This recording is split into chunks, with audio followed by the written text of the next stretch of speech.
So for our second question, we have 3 raised to the power of 2 over 3 times 5 over 6 times 2 over 3, all divided by 22 over 5 times 3 over 4 times 2 over 27. So this is our question, and of course, we have to solve this question as it is. Now, the very first thing to do, the basics for this is, we have some mixed fractions in this case. First off, let us turn all of them to improper fractions. So, turning them to improper fractions, this means we are talking about solving this first. So 3 times 3 is 9 plus 2, that is 11 over 3, times 5 over 6, times 2 over 3. And then in the bottom, you still have a set of values, 22 over 5, times 3 over 4, times 2 over 27. Now, before you start thinking of doing a lot of multiplications and then dividing, first thing is see if you can bring any of these values to lowest terms, which means 2 can divide here and you'll be left with 3 here. 3 can divide here and you'll be left with 9 here. 2 can divide here and you'll be left with 2. And then 2 divides here, you'll be left with 11 here. First things first. Now, once you have made sure that yes, you have divided everything possible, then you multiply. 11 times 5 gives you 55 divided by 3 times 3 times 3, that's 27. All divided by 11 divided by 5 times 9, which is 45. And then you can now multiply. So you have 55 over 27 divided by 11 over 45. At this point, what's left? All you just have to do is apply the multiplication. This will now be times 45 over 11. And then at this point, what do you notice? You would have 11 cuts here, you have 5. And then can any other thing still divide? The answer is yes. Here you can still divide by 3 to have 9, and then divide here to have 15. So 5 times 15 would give you 75, and then all of this divided by 9.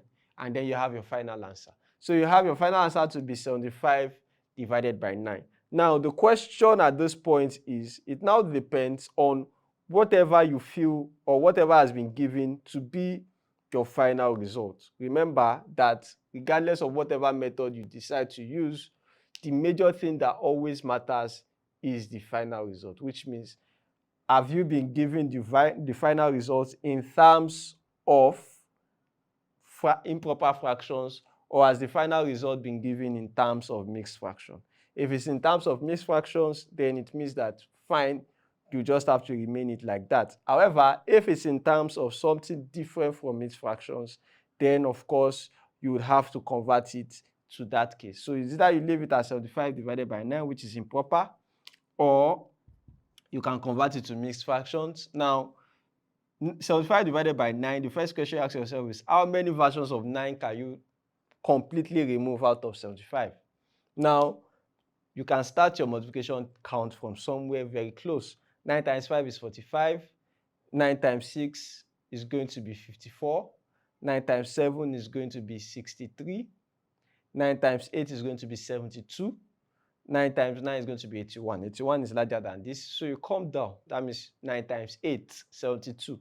So it means that you have 8 whole number, and then 72 subtracted here will give you 3 over 9. So you have 8 whole number, 3 over 9. And of course, if you cut this in lowest terms, you are done. Basically, there's no such thing as cut to lowest terms. There's nothing to cut anymore. So you have these values at this point. Of course, you can still reduce, which is still fine. Funny enough, you could still even cut this to lowest terms. So you'll find out there at this point, you can still divide here by 3. And then you can still divide this by 3, and you'll be left with 25. So you have 25 divided by 3, which in this form will be the same thing as 3 times 7, 21, no, 3 times 8, 1 over 3. Now, why exactly is this very important to note? If you got to this point and you didn't cut to lowest terms and you got here, it still does not change anything. Why? Because here you have 3 over 9. At this point, you can still decide to cut this 1, cut this 3, and then you have 8 whole number 1 over 3. So do not think that because you have represented it as mixed fractions, you can no longer reduce the fraction part to lowest terms. You can still do that. If for any reason you could not do it in the bigger improper fraction, when you convert to mixed fractions, you can still reduce the fractional part in that mixed fraction, and you will still have the same result. So whether you do it from here, from the proper, before you convert, or you convert first before you reduce, whichever one is fine, you will still have the answer to your question. So that is that for solving this fractional case. Let's now move on. We have a third one. Now, this is the mode of operation we'll be using. We'll solve 4 questions at a stretch. The 5th one, we'll pause a little for you to solve it, and then we'll solve it together. Then we'll have another 4 at a stretch. Then the 10th one in that regard, we'll leave it for you to solve like that. Of course, I believe that even as I am solving these questions like this, you are moving towards the final answer even before I get there. That's what makes it so interesting. Now, the third question.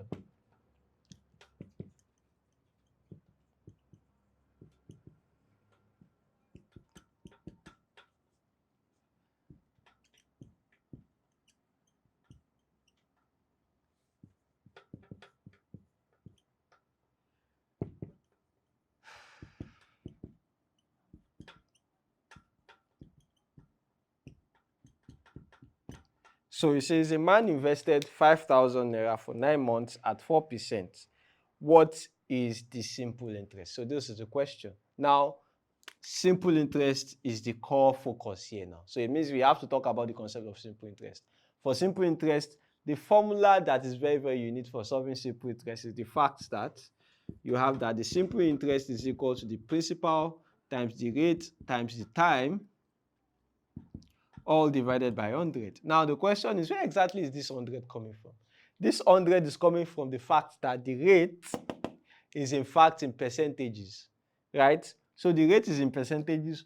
So if you are saying 3%, it's always like saying 3 over 100. So it means that if you are saying rate percent, is also the same thing as R over 100. So the reason we have PLT over 100 is because of the rate which is in percentage. So that percent sign is what has became the fractional part of 100 here. That's very, very important for us to note. So it is very, very important to note that. Now, why exactly did we bring that to focus? Remember, of course, in usual classical means of bringing out simple interest questions, the rates are always given to us in terms of percentages. However, if for any reason at all, the rate is not given to us as percentages, it is probably now given to us as a decimal. Let's say instead of 4%, we now have it as 0.04. 0.04 is still the same thing as 4%. Why? Because 4% is the same thing as 4 over 100, and that is 0.04. So if we are giving the rate to be 0.04 without any percent sign, there will be no need to divide by 100. Take note of that. Very, very important. However, of course, most of the time, to ensure that the students do not get themselves confused, the rates are usually given in percentages so that it's always fine to divide by 100. Always note those similarities. Now, let's now find the simple interest as required. The principal is the money invested, which is 5,000. The time is 9 months. Now, another thing to always note is very, very, very key. So let's probably list out values first. So principal is 5,000. Another thing that is very key to note is that the time is always written in terms of years. It's written in annual scales. So if you have it to be 9 months, you have to convert this. So how do you convert it? Remember, there are 12 months in a year. So if you have spent just 9 months, that means you are equivalent to 9 over 12 year. And 9 over 12, that's the same thing as saying 3 over 4, that is 0.75 year. 0.75, that's 9 divided by 12. Very important to note. So the time is in a yearly process, whereby the rate is in percentages for So let's now put all of this together. So the simple interest, which is equal to PRT over 100, will now be 5,000 times 0.75 times 4 divided by 100. And of course, you can make your simple divisions. So you have this to be 50 times 0.75 times 4. Now, of course, at this point, you are scrambling towards getting your calculator and trying to see if you can easily find the result for this. Another way to look at it is this decimal, you convert it back to fractional form. So you have this to be 50 times 0.75 is the same thing as 3 over 4 times 4. What do you notice? 4 cancels. 3 times 50 simply gives you 150. So it means that the simple interest for the man that invests 5,000 naira for 9 months at 4% is in fact 150 naira. Simple and short. So instead of having to resort to a calculator here, I can simply reconvert this decimal into fractions. And I immediately see that there is in fact something that cancels out. And whatever I have left is easy for me to multiply with my head. So this is how you shorten ways in which you solve the questions. Of course, as we have always mentioned, your solving of this question should be shorter than this. We are making it as large as possible like this so that we can capture the context of every single concept within the question. Now, let's move on.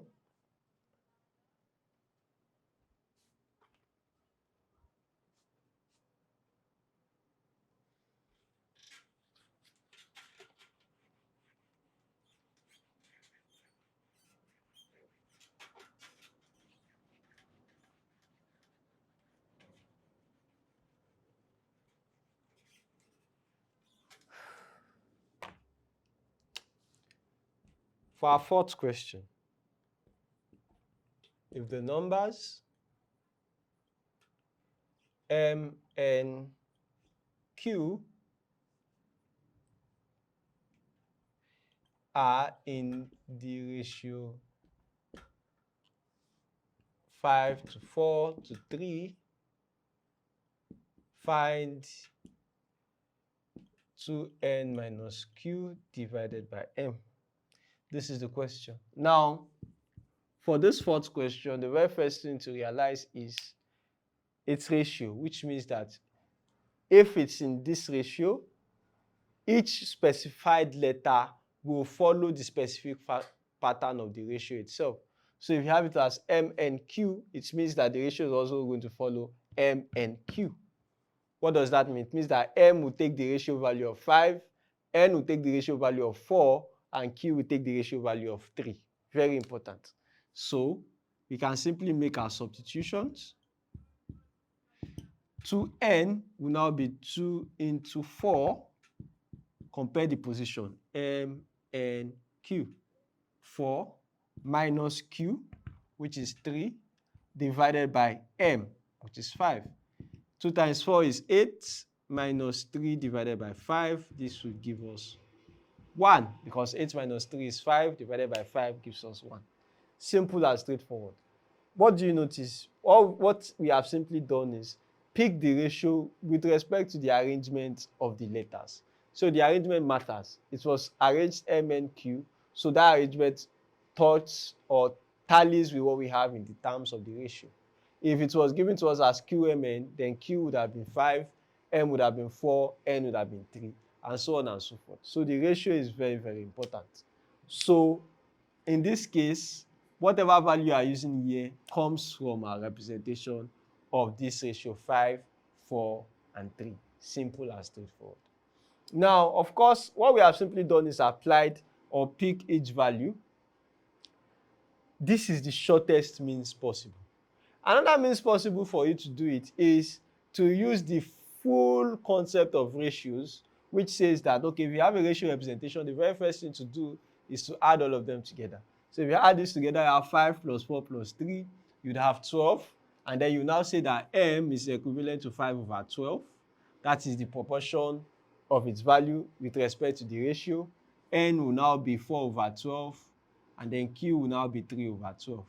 This is another way to look at it.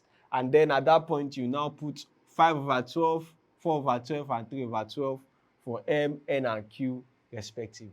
This is the long approach. If you were to put this, you will still end up having the same value.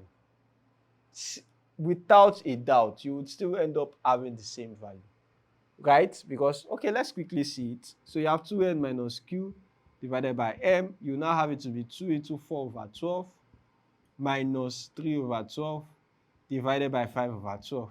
This will now be 8/12. I am going to avoid cutting to lowest terms. Minus 3/12 divided by 5/12. LCM of the top will give me 5/12 divided by 5/12. Won't I still have 1? But then I'll have a longer problem. In fact, it would have been longer than this if I had decided to actually cut this to lowest terms. And then I brought this to 2/3, and then I brought this to 1/4, and then I had a lot of values to find LCM and then divide and everything. The reason why I did not even bring them to lowest terms was so that it would be easier for me to evaluate. So it means that instead of applying the full concept of ratios, we could just apply the bit of it that equates the ratios with respect to each letter and then use that value itself. It will still give you the same answer and faster. This is where practice is very, very important, and that's why all these questions are available on our website for you to practice. Now, we have solved our fourth question as promised. Our fifth question will be for us to first and foremost attempt before we now have a general solution for it.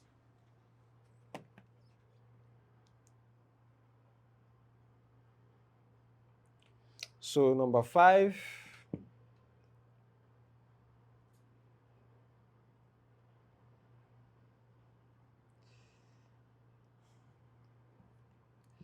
(16/81 raised to the power of 1/4 divided by 9/16 raised to the power of -1/2.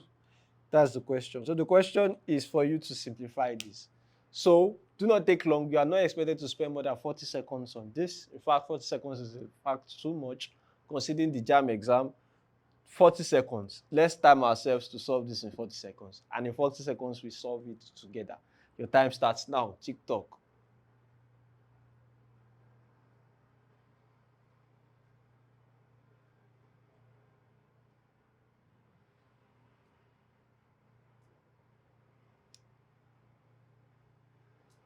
We are already 10 seconds in.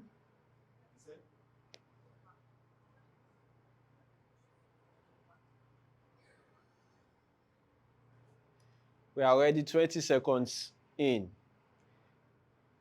If you have gotten an answer, you can put your answer in the comments.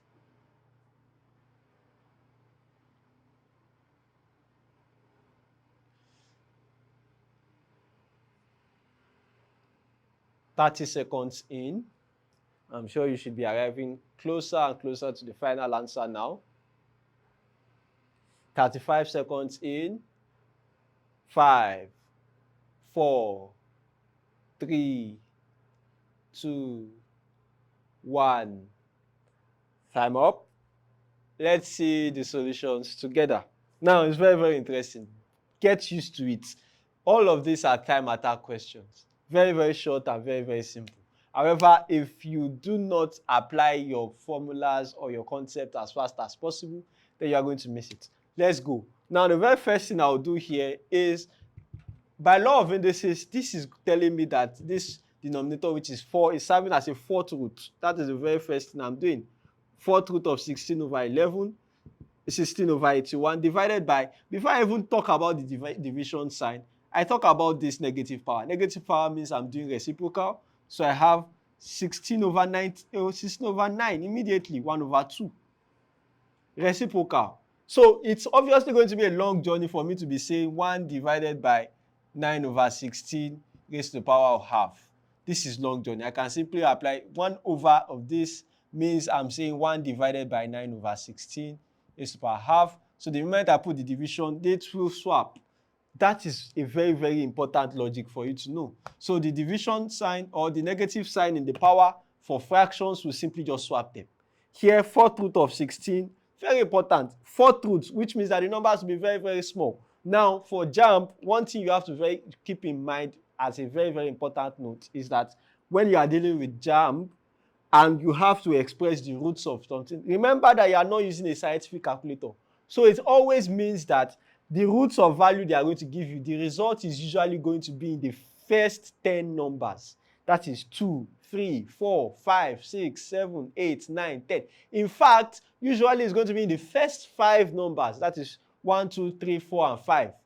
With some exceptions, 6. Which means that if you have a fourth root of 16, the very first thing that has to come to your mind is it 2? Is it 3? Is it 4? Is it 5? So here, this is 2. Fourth root of 16 is actually 2.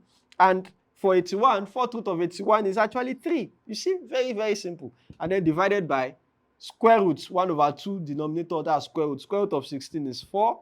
Square root of 9 is 3. So what do you have here? 2 over 3 times 3 over 4. 3 cancels, and then you have 2 here 1, 2 here 2. What do you have as a final answer? 1 over 2.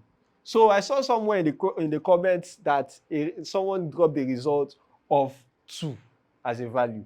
You would have gotten 2 as a value if you had failed to notice this negative power that you had here. And you solved it as 9 over 16. Then the square root of 9 over 16 would have given you 3 over 4. And then if you had 3 over 4, if you had subtracted, you would have had something very, very close to 2. But if you had used the applications correctly and you did the negative power first, then you'll be having 1 over 2 as your result. Very interesting. Of course, keep yourself on your toes. We have our 6th question coming in. Remember, we have solved our first 5. So for our next 5 again, the first 4 I'll be solving it myself. And then the 5th one would be your practice. So, of course, even the first 4 I'm solving on my own, before I finish solving it, because I'm going to obviously spend more time in terms of explanation, before I finish getting to my final result, I expect you to have gotten your results themselves. So if you are wondering where we are getting our questions from, our questions are available on the website www.yourstudypath.com. Make sure to check them out, and you can follow exactly as I'm taking them. Now, let's have our next bit of questions. Great. So we have, so let's call this number 6. Log 18 base 3 plus log 3 base 3 minus log x base 3 is equal to 3. And what are we asked to do?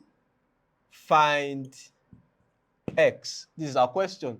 So log 18 base 3 plus log 3 base 3 minus log x base 3 is equal to 3. And we are asked to find x. Now, how do we solve this? What's the best way for us to approach this question? Now, the very first thing is, know that in mathematics, the approaches and the methods are numerous. The major thing is getting to your final answer as fast and as efficient as possible. Now, first thing, someone might see that, okay, I can work on this and I can make something interesting come out from this. Remember, law of log reading. When the number and the base are the same, the answer of that log immediately becomes 1. Very simple. Remember, if you say log a base a, the answer is always going to be equal to 1. Because if we apply the power of indices and the relationship between indices and logarithm, this is the same thing as saying a raised to the power of 1 is equal to a, because obviously this is true. So when you take the base raised to the value you have here, you must get this number back. And a raised to the power 1 is obviously a. So this is true. Keep this in mind because we are obviously going to still apply it within this question. But for now, I'll take it off. We have already served the purpose for now. It is still going to be useful again, and that time we won't be writing it again. So solution. Let us work with this first and foremost. We'll have log 18 base 3 plus 1 minus log x base 3 is equal to 3. Now, this is now a number. We can bring it to the other side.